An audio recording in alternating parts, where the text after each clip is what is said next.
What's up, everybody? Here is another video of some 3D prints that I have recently been working on. Some of them turned out well and some of them were ultimately fails, but that's what happens when you 3D print. It's a lot of trial and error, but I do want to show off some of the stuff that I did make. Now, the first thing that I made was something my wife had been wanting me to try, was this lizard gecko dragon looking thing. I've never tried one of these. I've seen them on a lot of build videos and stuff of that nature, and I wanted to see how it would work, and it worked pretty good. Now the legs and the arms did not do too well. You'll see that they both snapped on this one right here when I was pulling it from the raft. I print everything on a raft just to make it do well when it's printing. Unfortunately, this was too close to the raft, and from the object to the raft itself, there wasn't enough separation on it. So that broke off. Let's see. This arm right here broke off, and you can see the links did pretty good, and that was pretty cool, but it did break, unfortunately. Here is another piece, and I didn't think my printer would do it, and it did it, and I'm definitely going to try again. It was a fun little project, and it was cool how it did that. Now, let me also go ahead and point out, this is the filament that I am using. It is from Flash Forge. I get it off Amazon, and it's right here.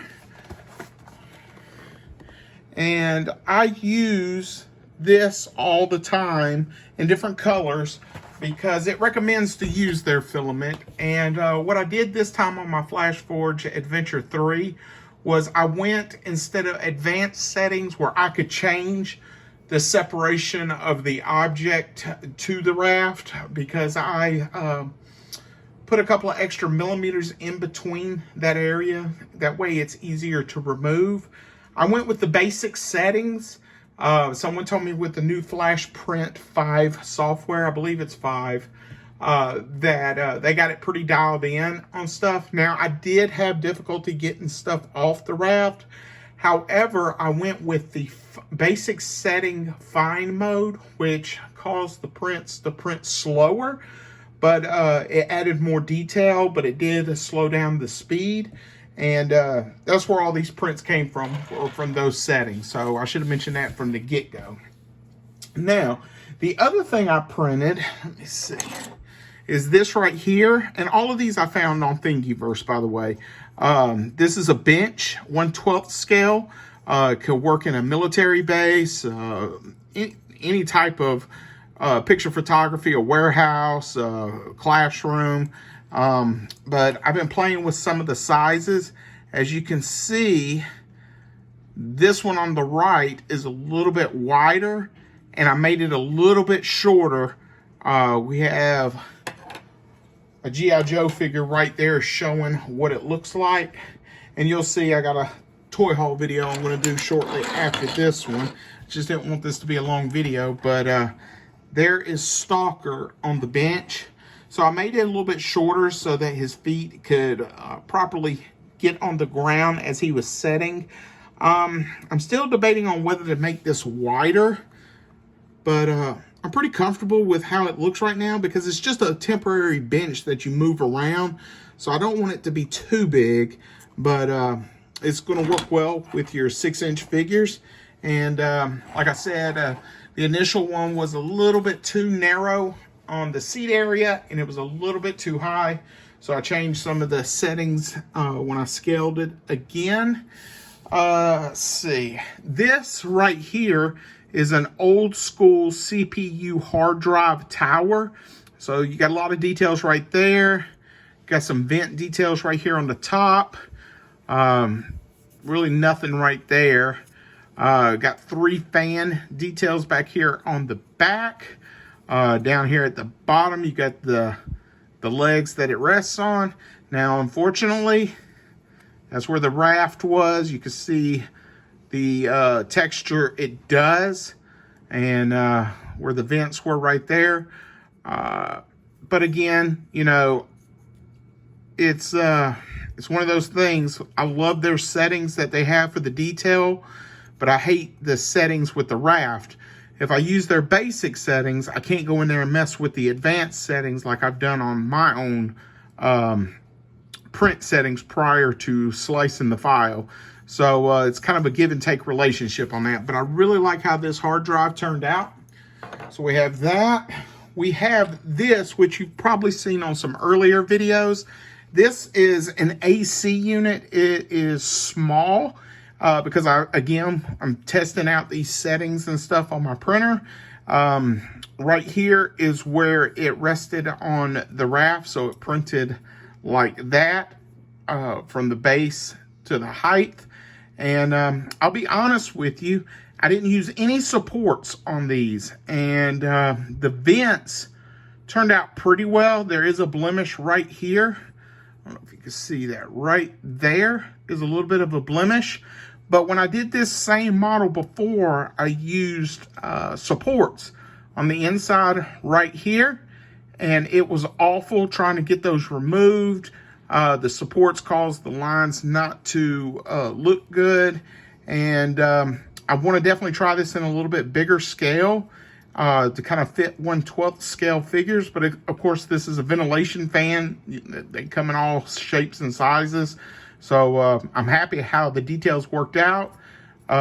Again, right there is just a little blemish, but this was with no supports, printing from the bottom on up. So happy with that. Let's see. The next thing I printed was this. This was a rifle case where it was a lot narrower. You've seen them on some of my earlier videos, and it was longer.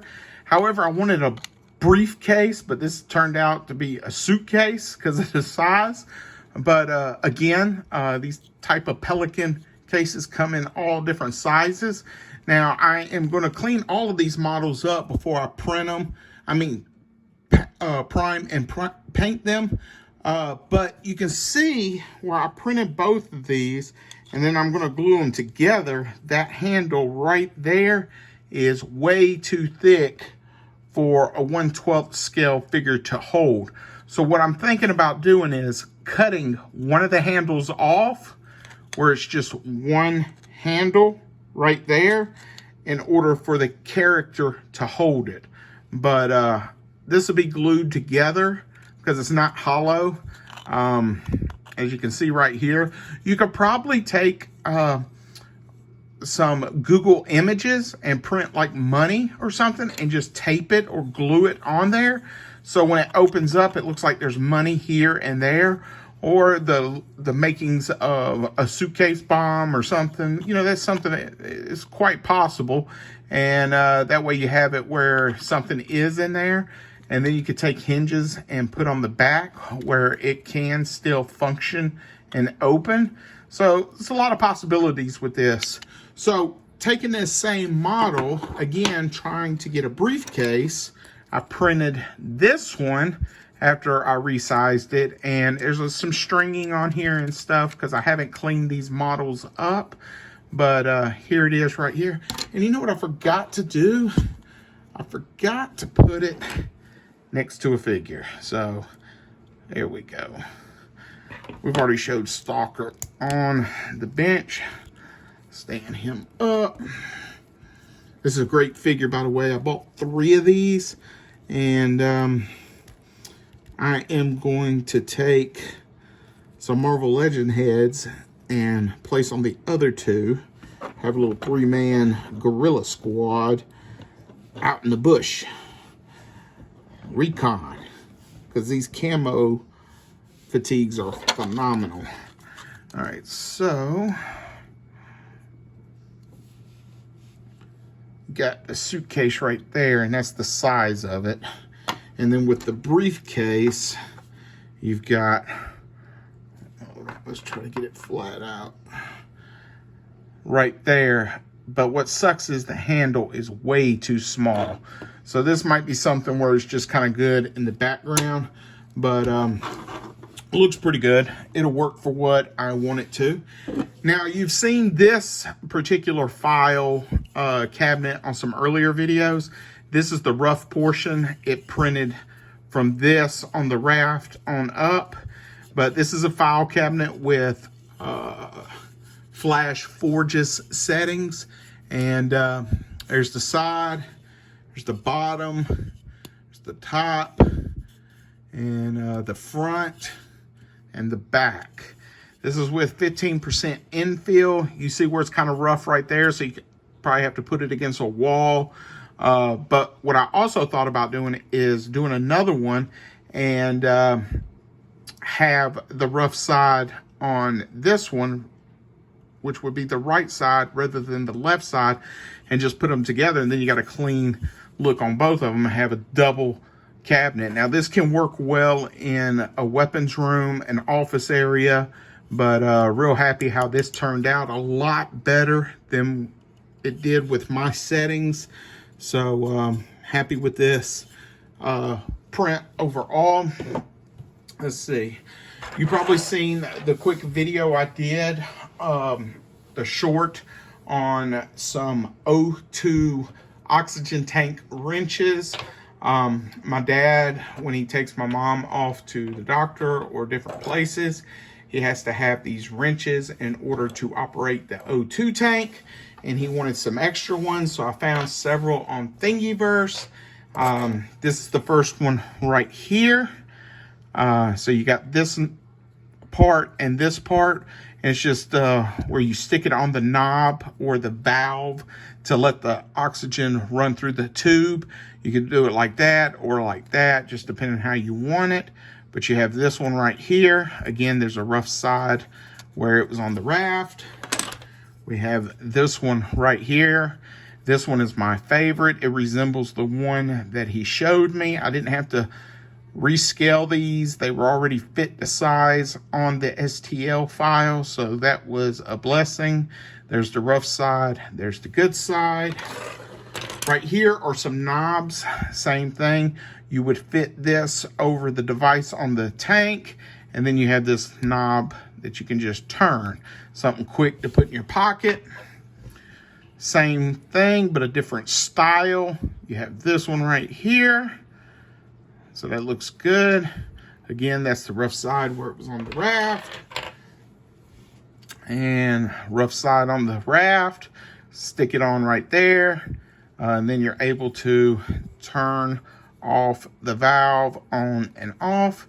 And it fits in your pocket. Very convenient. So was ecstatic to help him with those. Now, the last two things, I forgot SpiderMan is setting on one of them. So we're going to save that one for last. So we'll put SpiderMan right there. This is a pillar. Now, first of all, don't look at the bad part quite yet. But this is a pillar that I found on Thingiverse. Now, my printer only prints 150 millimeters in height, width, and length. So 150 by 150 by 150. This is at, I think, 148 height, because I don't want to put it right at 150. So this is as tall as I can get for a pillar. And as you can tell, it is way too small to go with 6-inch figures, let alone 3 3/4 figures. However, you can do what you can with what you got. And you could build a base, whether it's circular, square, any type of shape, and you can increase the height. Let's say this was a base by that. Oops. And then the pillar is a lot higher to fit. Another thing you can do, I made 2 of them, as you can see right here. And normally it would look like this. So there's your pillar. So, what you can also do is glue these together. Of course, it's not going to be too good one-handed. And now you have a pillar like that. So you have a base, and then the height, and it goes up. Now, looking at this, the model turned out great. I was real happy how it looked, except for right here. Now right here, I've got some stringing, as you can see, on both models. So that's a pretty easy fix. I can cut these off and take a fingernail file it down before I paint and prime it and do all that good jazz. But I think the reason it happened was because I did not use any supports. So gravity took effect, so when it was coming out the extruder, there was nothing for this to adhere to. So the next ones I'm going to do, I'm going to use supports from here down and go from there, because I think that's where my problem lied. So, but yeah, that's an easy fix. But again, I'm happy with the way these turned out. Now, the last thing I want to show you is what SpiderMan is setting on. Now, I bought one of these on eBay, and it was a resin one, and it is a 1/12 scale milk crate. And I never attempted it on a filament printer because I don't have a resin, and filament is layers of lines that are melted down from the PLA filament. And with it going in layers, I did not think that it would turn out okay because of all the grid boxes. I definitely didn't want to try supports on this because I don't think it would have turned out well with it on there. However, this was a first attempt, and I was amazed how well it did. It's not as thick as I want it to be. As you can see, it's a little pliable right there and right there. But for a first attempt, I am easily impressed that my printer did it. Again, I bought one like this that was resin printed, which is a lot better for smaller scale things like this of the detail and durability. But I was ecstatic that this worked. So I don't know if I want to change the size up. I think I do, but that's him just sitting on it. There it is right there. But real happy how that turned out. Really happy. And I'm glad I found it on Thingiverse. So yeah, those are the 3D prints. My next video is going to be some 1/12 scale vehicles, G.I. Joe, and some props I wanted in that Batman set. So stay tuned. Thanks for watching.